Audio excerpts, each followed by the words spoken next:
যে ভারতকে আপনারা বন্ধু মনে করেন আর ওই ভারতের মধ্যে আজকে বাংলাদেশের পতাকা তাদের রাস্তার মধ্যে কিভাবে অবমাননা করতেছে ওইটা দেখেন।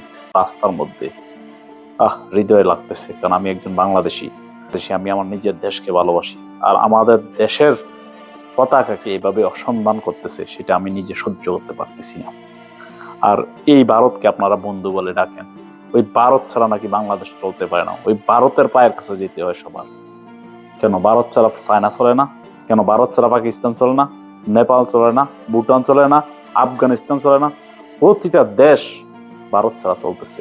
আর ভারত এমন কোন দেশের সাথে সম্পর্ক নাই যে ভালো আছে বাংলাদেশ ছাড়া। বাংলাদেশ যদি ভারতকে পুরোপুরি বাদ দিয়ে দেয়, তাহলে ভারতের কি অবস্থা হবে? কে থাকবে ভারতের পাশে?